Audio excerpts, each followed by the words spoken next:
میں ایک بندہ عاصی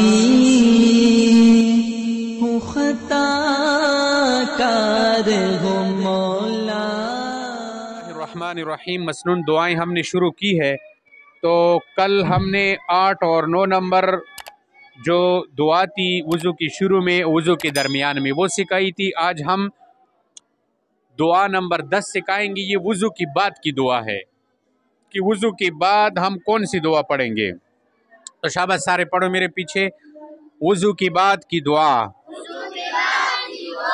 اچھا، یہ جو وضو کی بعد کی دعا ہے نا، یہ بھی حدیث سے ثابت ہے، ترمذی شریف کی حدیث ہے، اس کے اندر جو ہے یہ دعا آئی ہے۔ پڑھو شاباش۔ اشہد ان لا الہ الا اللہ وحدہ لا شریک لہ واشہد ان محمدا عبدہ ورسولہ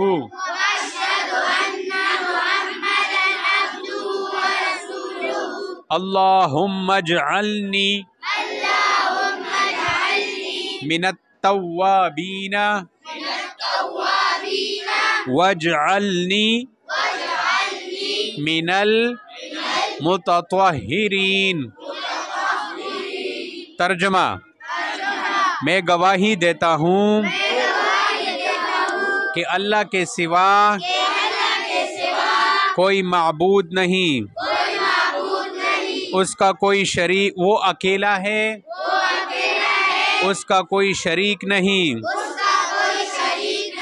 میں گواہی دیتا ہوں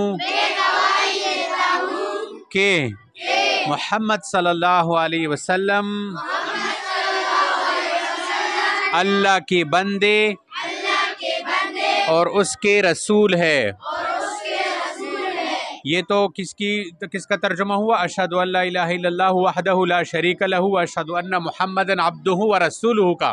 اب آگے اللہم اجعلنی من التوابین واجعلنی من المتطہرین، اس کا کیا ترجمہ ہے؟ یہ پڑھو شاباش۔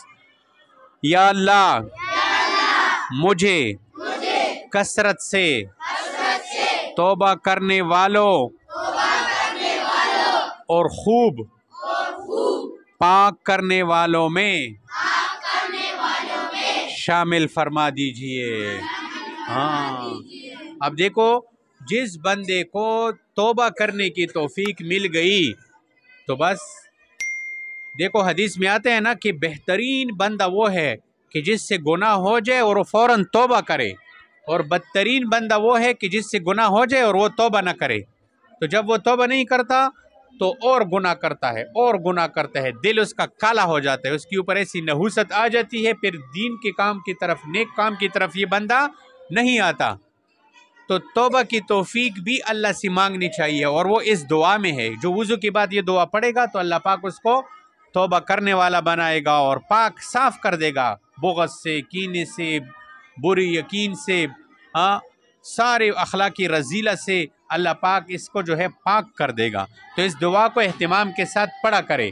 تو وضو کی شروع کی دعا بسم اللہ الرحمن الرحیم، اور وضو کی درمیان کی دعا، اور یہ وضو کی اخیر کی دعا، یہ تینوں جو ہے اہتمام سے، پابندی سے پڑھا کرے۔